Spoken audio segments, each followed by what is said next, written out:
उस BT act को खत्म करो, क्योंकि उस बीटी एक्ट के तहत वहाँ 4 बौद्ध हैं और 5 अबौद्ध हैं प्रबंधन समिति में। तो बौद्ध अल्पमत में है, तो उन यानी उसको बुद्ध विहार को प्रबंधन समिति बौद्धों को सौंपी जाए और हमें उसे मुक्त किया जाए। एक तो ये, और ये जो बौद्धों के मुख्य तीर्थ स्थल हैं उनको उनका पूर्ण उद्धार किया जाए, उनका नव निर्माण किया जाए। तो ये हमारी विशेषकर मांग रहेगी। बोध साहब, एक बड़ी बात यह है कि राज्य सरकार और केंद्र सरकार और खासतौर पे बिहार की जो राज्य सरकार है उनका बहुत ज्यादा आपको सहयोग नहीं मिल पा रहा है। वहां पर लगभग 1 महीना हो चुका है, बोध गया में आंदोलन चल रहा है, देश विदेश के लोग वहां पर उपस्थित हैं, बड़ा आंदोलन है, मौसम की बेरुखी अब देखने को मिल रही है। क्या आपको लगता है कि ये आंदोलन लंबा जाएगा और इसमें सफलता मिलने की संभावना कितनी है? देखिए, अगर इसमें यहाँ से नहीं होगा तो हम सारे जितने बौद्ध हैं बुद्ध गया में जाकर के धरना प्रदर्शन करेंगे और जो पूज्य भिक्षु संघ वहाँ पर जो बैठा हुआ है उनका समर्थन करेंगे, चाहे हमें अपने प्राण न्यौछावर करने पड़े, पर हम हटेंगे नहीं। महाबोधि विहार को लेकर के ही रहेंगे, क्योंकि ये भारत में प्रजातंत्र है, भारतीय संविधान के अंतर्गत सबको अधिकार है। तो हमारे बुद्ध विहार पर प्रबंधन समिति बौद्धों की होनी चाहिए, हमारी विशेषकर यही मांग है। और इसमें देखने में ये आ रहा है कि जो विदेश, जो खासतौर पे जो बौद्धिस्ट राष्ट्र हैं, उनकी तरफ से क्या सहयोग मिल पा रहा है? पहले ये माना जा रहा था कि वो इस विचार को, इस आंदोलन को वो समझ नहीं पा रहे थे, लेकिन जब ये आंदोलन लंबा छिड़ा और उनको सही विचार उनके दिमाग में आया कि बाकी ये लड़ाई गौतम बुद्ध के विचार और उसके जो बोध गया है उस पर आप सही मायने में अपने मतलब कि जिसे कह सकते हैं कि अपने भंते या अपनी पूरी कमेटी को स्थापित करना चाहते हैं और वहाँ पर जो ब्राह्मण मनुवादी है उन पर निशाना साध रहे हैं। क्या बौद्ध राष्ट्रों का सहयोग मिल रहा है? देखिए, बौद्ध राष्ट्र सारे सहयोग कर रहे हैं और वो इस आंदोलन में वो भी सहयोग कर रहे हैं, आंदोलन में शामिल हैं। तो हम भी इसी आंदोलन में पूरा देश के बौद्ध शामिल होंगे और हमारा यही निवेदन है कि सरकार से वहाँ जो ये बीटी एक्ट है ये बिहार सरकार इसका निर्णय करेगी और माननीय प्रधानमंत्री से निवेदन है कि वो बिहार सरकार पर दबाव बनाए, राष्ट्रपति महोदय दबाव बनाए और यानी माननीय नीतीश कुमार वहाँ के जो मुख्यमंत्री हैं वो सही न्याय करें और अपनी विधा, क्योंकि उनका पूर्ण बहुमत है, अगर वो न्याय करना चाहते हैं तो 1 मिनट का खेल है। तो ये अब तक इसमें देरी क्यों हुई, क्यों नहीं न्याय हो पाया? 1949 बीटी एक्ट ये लागू हुआ और तकरीबन 75 साल हो चुके हैं, इसके इतना देरी क्यों हो रही है? क्या वजह, क्या मंशा उनकी सही नहीं है? ये सारा निजी स्वार्थ है जी, क्योंकि उसका जो रख रखाव है, उसमें जो संसाधन है, जो आमदनी है, वो पर्सनल एक जाति के पास जो ब्राह्मण जो पंडे वहाँ बैठे हैं, 4 ब्राह्मण है, एक कलेक्टर है, वो भी ब्राह्मण ही जाता है, जर्नल ही जाता है, वो भी हिंदू है, यानी अबौद्ध है। तो हम चाहते हैं वहाँ कोई कलेक्टर का हस्तक्षेप न हो और पंडों का हस्तक्षेप न हो, वो पूरी प्रॉपर्टी बौद्धों की है और बुद्धों का अधिकार बनता है, वो बौद्धों को सौंपी जाए। नहीं तो इसमें उनकी मंशा अभी साफ नहीं है, यानी क्योंकि कई बार जब चर्चाएं हुई हैं तो इसमें यही है कि अभी बिहार सरकार में एक विधायक महोदय ने मुद्दा उठाया था और अच्छे बोले हैं और उन्होंने ये कहा है अगर तुम ऐसा ही है तो जो मंदिर की कमेटी है उसमें मुसलमान को एक सदस्य बना दो, यानी सरदार को बना दो। क्यों नहीं बनाते? तुम जब बौद्धों में तुम सदस्य बनना चाहते हो तो उनको तुम्हारे इसमें बनाइए। तो हमारा निवेदन यही है कि न्याय हमको भी मिले, जो औरों को न्याय मिल रहा है तो हमें भी मिले। चलिए, मैं एक बार इनसे बात कर रहा हूँ भंते जी से। भंते जी, एक सवाल ये है कि खासतौर पे जो हिंदू हैं वो भारत के अंदर जो बौद्ध हैं, बुद्धिस्ट हैं, उनको अपना ही धर्म का अंग मानते हैं, इसलिए वो कहने की ये लड़ाई बौद्धों की ना होकर ये हिंदुओं की है और हिंदू ही वहाँ पर कार्यकारिणी है। इसमें क्या अंतर है? मैं आप सभी का अभिनंदन और स्वागत करते हुए ये जो आपने जो प्रश्न रखा है, आज जो भारत सरकार की जो ये हमारी सत्ता प्रणाली है जी, वो पहली बात तो वो हिंदू है ही नहीं जी। बाबा साहब के संविधान के माध्यम से हमारा लोकतंत्र है तो हिंदू शब्द नहीं है। लेकिन हमारी जो आज जो लोग कहते हैं कि जो हम हिंदू हैं वो हिंदू है ही नहीं, क्योंकि हिंदू के बताए हुए अनुसार उनके ग्रंथों में कोई हिंदू शब्द नहीं है जी।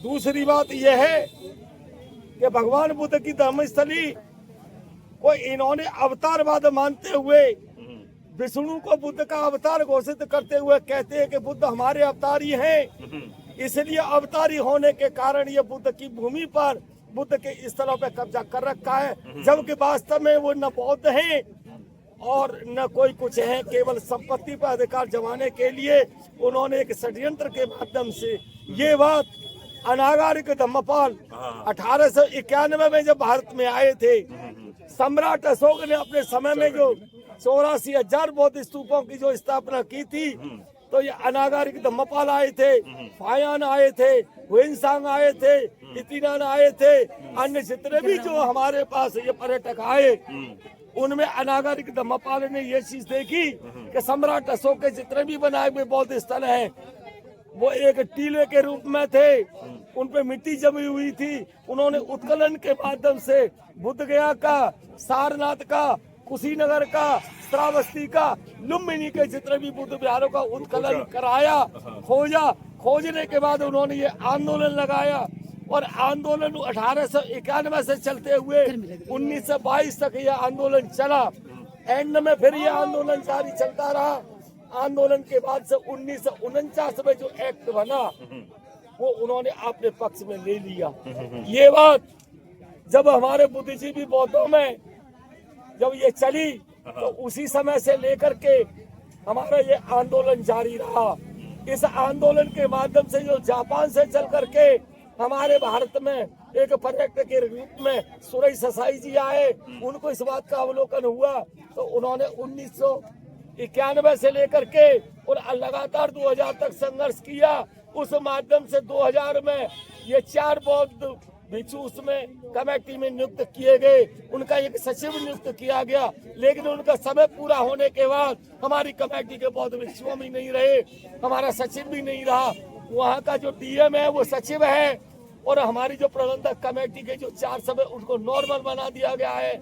और हमारी जो प्रबंधक कमेटी जो बौद्धों की है, जो एक अधिकार होना चाहिए, जो संपत्ति होनी चाहिए, जो बायोडेटा होना चाहिए, वो बौद्धों को कुछ बताया नहीं जाता और हमारी संपत्ति का हिरास कर करके हमारी जो अन्य संस्कृति में उसका विकास किया जा रहा है। हमारी मांग यही है भारत सरकार से कि हमारे सम्राट अशोक के द्वारा बनाए हुए जितने भी बौद्ध स्थल हैं, जितने भी पर्यटक स्थल हैं, चाहे बुद्ध गया का हो, चाहे सारनाथ का हो, चाहे कुशीनगर का हो, चाहे लुम्बिनी का हो, चाहे शंकिसा का हो, चाहे विदिशा का हो, चाहे सांची का हो, सब बौद्ध स्थलों को हमारे बौद्धों को समर्पित सौंपना चाहिए।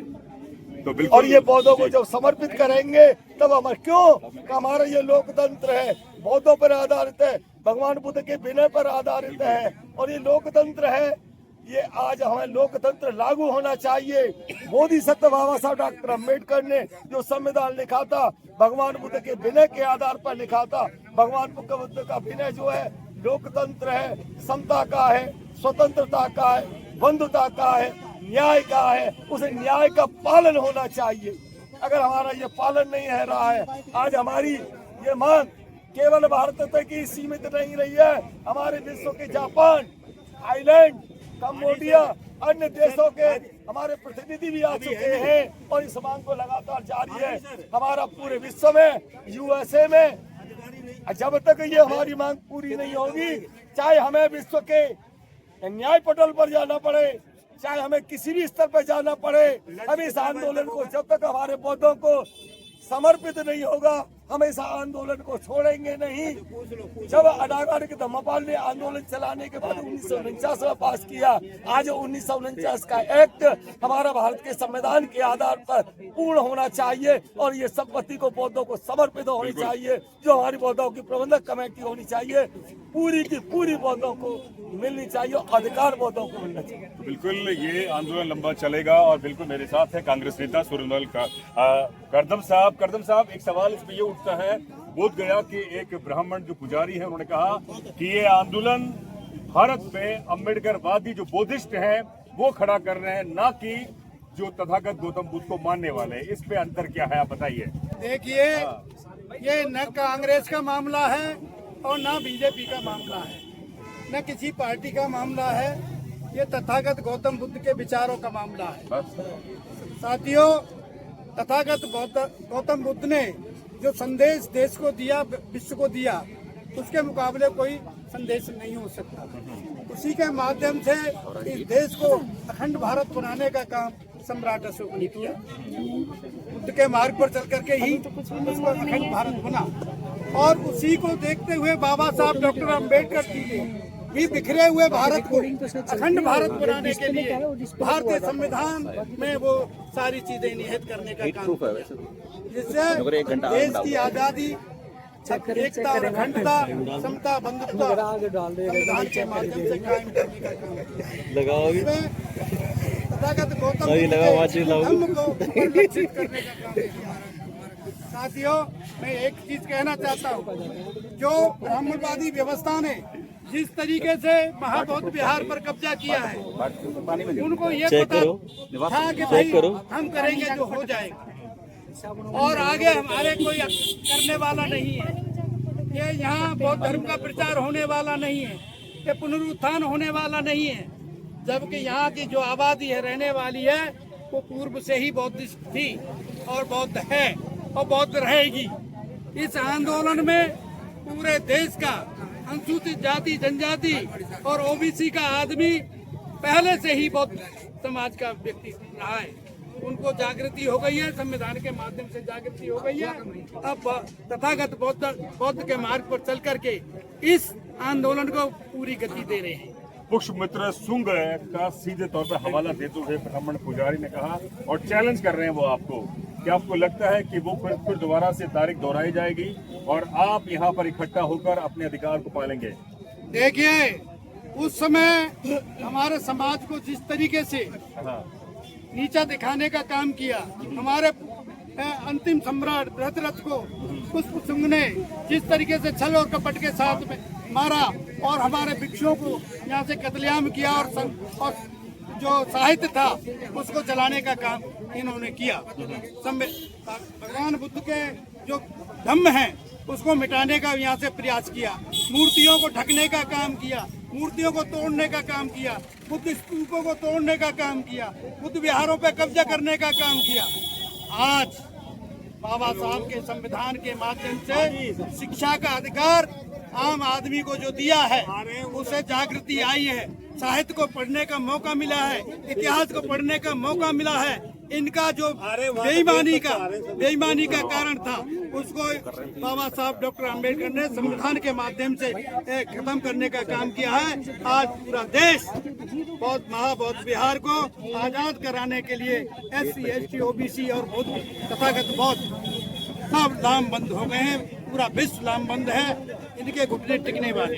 अब देखा, आपने सुना कि लामबंद हो गए हैं और तथागत गौतम बुद्ध को मानने वाले अनुयायी यहाँ पर पूरे देश में इकट्ठा है और तकरीबन 1 महीना हो चुका है महाबोधि महाविहार को ब्राह्मण मुक्त करने के लिए, और पीटी एक्ट 1949 के विरोध में यहाँ पर तमाम अनुयायी यहाँ पर इकट्ठा है। अब कुछ ही पलों में अलवर मेधा बुद्धिस्ट सोसाइटी ऑफ इंडिया के प्रदेश अध्यक्ष हैं फूलचंद बोजी, और उनके साथ यहाँ पर तमाम अनुयायी है कलेक्टर को ज्ञापन देंगे और उनसे मांग करेंगे कि इस आवाज को राष्ट्र तक लेकर जाएं, जिससे कि इस आवाज को बिहार के जो CM है नीतीश कुमार के कानों में पड़े और उसके बाद में उसमें अमेंडमेंट करें। हम दिखाएंगे आपको उसके बाद में और पूछेंगे कि कलेक्टर साहब ने क्या कहा ज्ञापन लेने के बाद। देखते रहना।